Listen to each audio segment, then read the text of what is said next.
Hello YouTube, Fable here. Sorry for the extremely long MIA. It's just a quick update. So I did injure my shoulder, so I've been on a rather long recovery. So that's why there's been a lack of videos lately. So I will be probably recovering after this video, and you won't see me for a while. But next week is my birthday, so my plan was to stream that day, but I don't know how that's gonna work.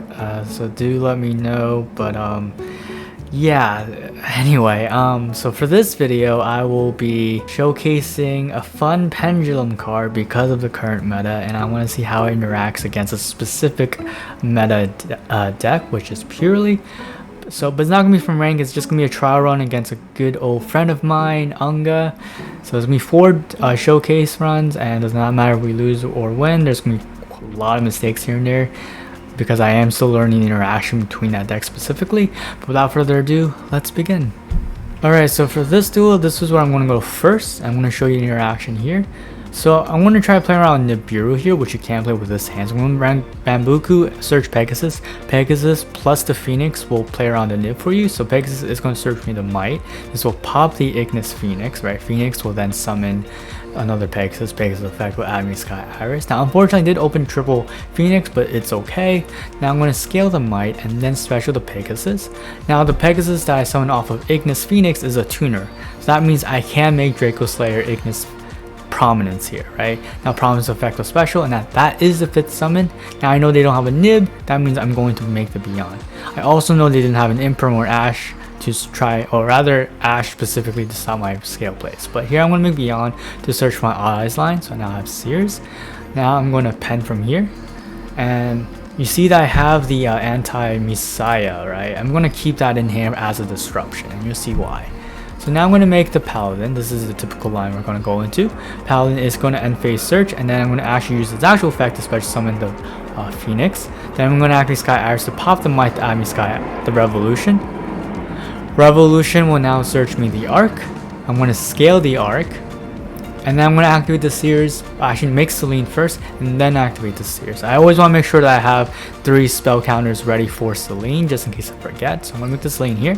Selene will have 3 spell counters. Now I'm going to activate Sears to add back the Revolution. This will trigger the Arc to allow me to access Valid. Valid will give me to my typical 2 negate combos so that I mill the Pensork. Then I'm going to use Selene to revive the Pensork that I milled. Pensork's effects will pop 2, add 2. So I pop Sky Iris plus the the Arc to add Dissolver and Synchron. Now I'm going to link those off to make the Electromites. Electromite here is of course going to search me my Astrograph, the typical line, except here in Draco Slayer you want Astrograph to search your Revolution. That's what I'm holding off.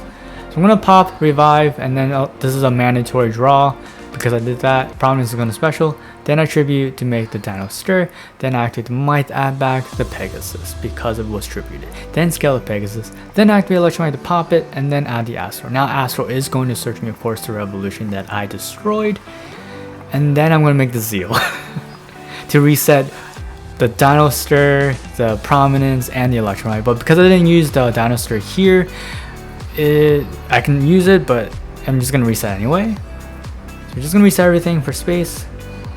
Now keep in mind, placement order does matter for where you place your fusion and your synchros because I do have Krashi. So you want Dinosaur either 1, 3, or 5. So I put in number 5 and then put everything else in the other sections. So I'm going to link off the Pensork plus the Zeal to make the Krashi under the zone that Dinosaur is at. Then I'm going to activate Prominence Special. I'm not going to activate Krashi just yet. Now I'm going to activate Krashi by fusing with the Dissolver effect with the Synchron and the Pegasus to make the Vortex. Now I activate Krashi to revive back the Synchron. But instead of taking the Dissolver in scale, I'm going to use the Prominence plus the Synchron to make the Baron. That way I have a Dissolver, the Electromite pop, right? So here I'm going to pop it, then add the Astrograph, Astro Special, and then searching my last Revolution. And that means I could revive the Prominence again, and Prominence is going to do its thing, right? So I'm going to link everything off to make the Appaloosa. So that is so far 3 disruptions, or rather 3 under Appaloosa plus the 2, so that's 5 disruptions. Then Dinosaur revives, and then Revolution does its thing one more time, and then I link that off I link the Dinosaur plus the Luster.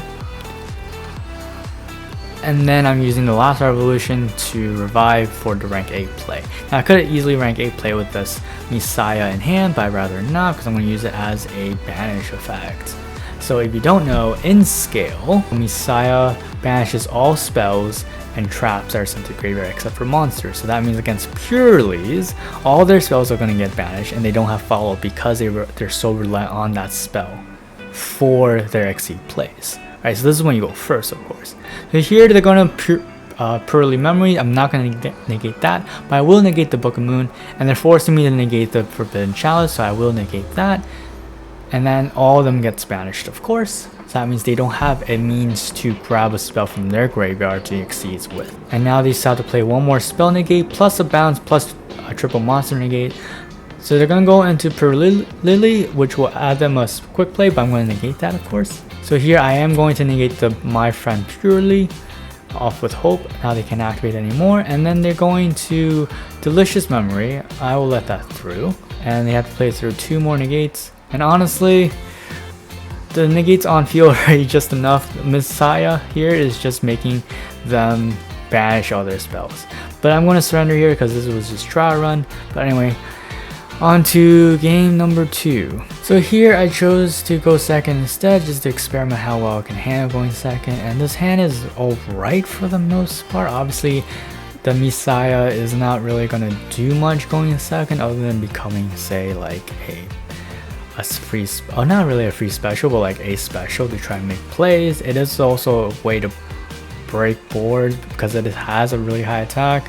You can try running over it if they let it through, but other than that, it's alright when you go second. Now I do have a nib, but because it's a Purrely deck, they can play around nib if they don't choose to overextend. And by the time they do overextend, they typically have a Nyor on field already. So it is what it is, but the safer route is obviously to use the triple tactics to try and force the Nyor to do stuff and take control of it, and then continue from there. But I chose to take a much more riskier approach, so I chose to use the triple tactics as a draw 2 and test out Messiah's on-field effect, whether it's lingering or not. And I believe it's non-lingering. And so because it's non-lingering, because it has the on-field for it to work, it's really not a great answer. But it was the risk I took after realizing that from this play. So that's what I went with, as I said. I'm going to try and see if it would work. But of course, I already said the answer and it doesn't. So it is what it is. And then from here on out, it's pretty much a downhill battle to try and recover because there's just too much resource on their end, and then they had a max lead, so I gave them 1 draw. But they can recover anyway, since, well, look at that. 7 mat, or rather 8 mat Purrely Nyor. And then 6 mat, so it's really hard for me to out right now. But it is what it is, and even if I were to like Nibiru, it's really hard to time it because I still don't know the interaction. But you'll see throughout this duel, they were trying to go for a game, and that one nib really didn't do much. But let me show you where it went wrong. Around this point, the Zeus play was the 5th summon. So around this time, I chose to Nibiru here.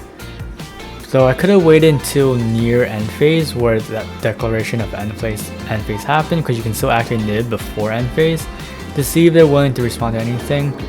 But then after that, they're just going to have some sort of play regardless. So yeah, even though I nibbed, right, they bounced too, so it's hard for me to follow up with just 3 cards in hand that don't really have much synergy at this time. And so they're just going to recover and just have that. And just have the Purrely Nyor again. So just make what you will with this. This was still a learning experience going second against them. But you get the idea, they're just going to recover, and then it's a lot harder to recover from here. But anyway, we're going to showcase 2 more replays of me going first and of course me going second again. So yeah, let's just jump to those. So in this trial, I will be going first again, and this time my hand is not so great and it doesn't play through a lot of hand traps. So So it is what it is. So if they have things like Nib or Ash or anything, it does hurt. And of course, given from this this replay, you can see they do have a Nib. So yes, I am going to get Nib here. So I'm going to make Beyond, and Beyond's effect is going to add me a name. I chose to add Sears. I'm going to scale the arc. I'm going to scale the Sears, and then pen from here. So at the moment I penned 2 names out, I knew they had something, and at that point it was a matter of what do I discard for the effect of Pegasus. So I chose to discard the Maxi instead here, which was a big mistake, but anyway, it is what it is. I'm gonna add the Revolution and then summon the Valid's effect to go for the Pensork, then make the Electromite, right? And at this point they were of course going to nib me here, and that is the right call. So at that point, yeah, I should have just kept the Maxi in hand. At this point, I'm just going to Tactics drop 2 and hope they didn't have an Ash. Of course they didn't have one. And then I drew the Messiah. I was like, okay, I wish it was a Messiah plus a Maxi. But anyways, scale the Messiah. So now if they were to activate any sort of spells, the spells of course will get banished. But they still get the activate effect, so it is fair, right? But here, I believe at that point, if they play Happiness, Happiness would easily out it. If they have like the names ready to go. And at this point, I believe Unga chose to go Happiness here. So they made Happiness. Now Happiness's effect will bounce my Messiah if they have a quick play, and which of course Unga does. That means they're going to bounce my Messiah. See ya. So there, that happened, and at this point it's much difficult to recover again because they broke through my one answer after getting nibbed, and of course because I didn't have Maxi to stop their turn, it ain't looking pretty. So at this point, yeah, it's pretty much GG for me, and there's no point continuing from here. So we're gonna move on to me going second. All right, so here I chose to go 7 just to have a more rounded showcase. Of course, that way it's not always just me going first. So here they're gonna go the typical stuff, so I am going to speed this up. So fortunately for me here, they were not able to excavate a Purrely spell card. That means they're gonna have to work with one less mat if their hand was not optimal. And then based off this replay, it looks like their hand was not as optimal as they would have liked it. So they're not gonna have a 5-mat Nor, meaning they are susceptible to activated effects. So there is a leap, so they are going into that play. The typical plump into the Nor off of leap, which is countered by a Book of Moon. But here I did draw Pegasus, which is good. That means they cannot target any of my Draco Slayer names, and based off this hand, they cannot target any of my monsters. So I am going to search another Pegasus, scale the Pegasus, and then scale the Phoenix. And then I'm going to activate Pegasus, and they're of course going to Ash it, which is totally fine because this is a very full on combo. And I'm just going to pen from here. So now they can choose to go the Nor and try to bounce, but I'm protected by the Pegasus that I discarded. So their only option is to bounce my scales. So I am going to make the Draco Slayer Ignister. They cannot target it. Plump is just going to try and recover with spells and traps. They're going to bounce my Phoenix to prevent me from trying to pop the Phoenix, trying to make me go -1, but it does not matter here. So I'm going to activate Prominence to special. Now I'm going to Prominence to pop the Phoenix to special a tuner and bounce a card. Phoenix is going to special my Might, should be the Might, and then activate Might to add back the Phoenix, and then activate Downsir to add to special the Pegasus. Pegasus will discard the Phoenix to add me Sky Iris. This will have access to, of course, the Odd Eyes line. So now I'm going to make the Electromite. Electro is going to search the Astrograph, of course, and then Electromite is going to pop the Prominence to add me the Sorg, and now I have Sky Iris to pop the Scale to add me the Revolution. And then Electromite is going to draw. Now I'm going to scale the Revolution. Revolution revives the Prominence. And then this will trigger the Sork to special to search me another Revolution. And then from here on out, I'm going to activate Prominence again to special, and then scale the Skullcrobat, activate to pop the Skullcrobat to bounce a card. Of course, I have to bounce to my friend Purrely. Then make the Cross Sheep. And then Revolution, revive back the Ignister, activates effect. Active Cross Sheep, active Ignister. So here I misplayed here. I was supposed to put Dinosaur in the 3 zone or the 1 zone or the 5 zone, but it is what it is, and this is what I mean by placement doesn't matter here. But anyway, I'm going to make the Zeal here to reset everything. And then basically just do it again to try and continue breaking boards. So Zeal plus Astrograph plus Dinosaur and Ignister, and then just put all their names in face down just in case they have something sneaky, but they don't really have anything. So Purrely is just gonna bounce 3 into the deck, and that's whatever. So I'm gonna do Dinosaur again, the special. So here I misplayed. I should Ignister first and then Dinosaur. That way I have enough for a game. But it is what it is, and I can still recover anyway because I have 2 disruptions just off of this alone. So what I'm going to do is, because I'm low on timer, I'm going to make a Hope Harbinger and take both the Pegasus plus the Astrograph to make, of course, the IP Masquerena. So now they're under Unicorn plus a bounce thanks to my Paladin adding me a name. So let's see what they top deck. They top deck Max C, and of course that's not enough, and they're only with 150 life point. That is pretty much GG. So thank you again, Unga, for testing with me, and I hope you guys enjoy this little experimental stuff. Personally, if I were to, personally for me, Messiah is definitely a fun card. It's more of a go first option if you're trying to like add another disruption against specific decks. But honestly, Imperm, Ash, or Board Breakers would just be enough for this meta. Even Zombie was pretty good, but again, those are more like go first options, and you do want a well-rounded deck list. So if you want to try this out, go for it. Do I recommend it? No. It's definitely fun though, as you saw. But anyway, that's really it with this for today's video. I am going back to sleep because I do need to rest and recover. But if I choose to stream on my birthday, which should be next week, I'll probably see you guys then. But if I don't, then well, thank you again for watching and have a great day. So take care, everybody. Oh right, if you want the list, it's not much different from my previous videos list. The only difference is I just added a triple Messiah for experimental purposes. Of course, everything else is pretty much the same ratio. I believe I took out Butler and I think 2 Penstorks to compensate for the triple Messiah.